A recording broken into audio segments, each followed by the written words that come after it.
अस्सलाम वालेकुम, मैं हूं अस्मा नासिर और आप देख रहे हैं 97 न्यूज़। नाज़रीन, हमने देखा है कि गुज़िश्ता चंद रोज़ जो हैं वो पीटीआई के लिए ख़ासी मुश्किलात वाले दिन रहे हैं। वो मुश्किलात वाले दिन इस वजह से रहे हैं क्योंकि पीटीआई ने एक जलसा किया था इस्लामाबाद में 8 सितंबर को, और उस जलसे में पीटीआई के जो रहनुमा हैं उनकी जानिब से हमने देखा कि इंतहाई सख्त ज़ुबान का इस्तेमाल किया गया, और वही सख्त ज़ुबान आप कह लें कि उनको ले डूबी। हमने देखा कि उस जलसे के बाद हुकूमत की जानिब से उनके खिलाफ मुख्तलिफ मुकदमात दर्ज किए गए, जिनमें ये दफ़ात शामिल की गई कि उन्होंने कानून की खिलाफ वर्जी की है। उसके बाद हमने देखा कि पीटीआई के जो रहनुमा है उनकी गिरफ्तारियों का एक सिलसिला शुरू हुआ।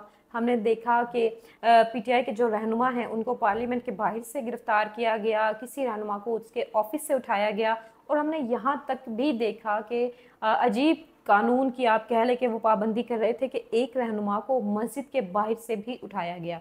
उसके बाद ये गिरफ्तारियां आप कह लें कि गिरफ्तारियां हुई हैं, और उसके बाद आज इनके इस केस की समाअत थी इस्लामाबाद हाई कोर्ट में, और जो ये केस की समाअत कर रहे थे वो जस्टिस आमिर फारूक कर रहे थे। और आप ये कह लें कि आज जुमे का दिन है, और जो ये जुमे का दिन है पीटीआई के लिए ख़ासा मुबारक साबित हुआ है। जुमे का दिन वैसे भी मुबारक ही है, लेकिन पीटीआई के लिए आज कुछ ख़ासा ही मुबारक साबित हुआ है। किस तरह से वो मैं आपको बता देती हूँ कि नाज़रीन, आज पीटीआई को अदालत की जानिब से रिलीफ फराहम किया गया है। वो रिलीफ इस सूरत में फ़राहम किया गया है कि अदालत में जो जस्टिस हैं, जस्टिस आमिर फारूक, उन्होंने जो पीटीआई के एमएनएज़ हैं उनका जो रिमांड लिया गया था 8 रोज़ा, उस रिमांड को कलअदम करार दे दिया है, और ये कहा है कि किसी भी किस्म का रिमांड इनका 8 दिन का नहीं लिया जाएगा। साथ साथ अगर मैं बात करूं कि जो अदालत में रिमार्क्स दिए गए जस्टिस आमिर फारूक की जानिब से, वो ये कह सकते हैं कि काफ़ी फ़नी थे। फ़नी इस सेंस में थे कि उनके उस रिमार्क से भी अंदाज़ा हो जाता है कि ये जो एफआईआर जो थी वो दर्ज की गई थी वो किस कदर मज़ाक़ा ख़ेज़ थी। उनका ये कहना था कि इस तरह से लगता है कि ये किसी आप कह लें कि फ़नी फ़िल्म का कोई सीन है, और बहुत ही अच्छा जिसने एफआईआर दर्ज करवाई उसने बहुत ही अच्छा स्क्रिप्ट लिखा है।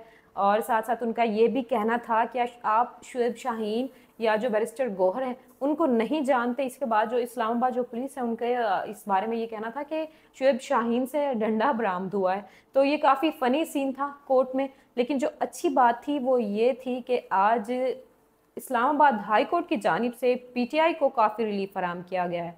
और मैं ये रिलीफ इसलिए भी कह रही हूँ क्योंकि गुज़िश्ता चंद दिनों में हमने देखा कि पीटीआई के जो रहनुमा हैं वो काफ़ी मुश्किलात से गुजरे हैं। अब अगर उनमें जो सबसे ज़्यादा सर फहरस्त हैं हम वो जिक्र कर लेते हैं वज़ीर आला खैबर पख्तूनख्वा अली अमीन गंडापुर की। हमने देखा कि वो अपनी तकरीर के बाद काफ़ी मुश्किलात का शिकार हुए। 7 घंटे तक आप कह लें दुनिया से उनका राब्ता कट गया, और जब उसके बाद भी जब वो मंजर आम पर आए तो भी उन्होंने ये नहीं बताया कि वो कहाँ पर थे, किसकी सरपरस्ती में थे, या कौन उनकी मेहमान नवाजी कर रहा था। उनका सिर्फ यही कहना था कि वो एक मीटिंग में थे, लेकिन वो कौन सी मीटिंग में थे ये बात आप भी जानते हैं और ये बात मैं भी जानती हूँ।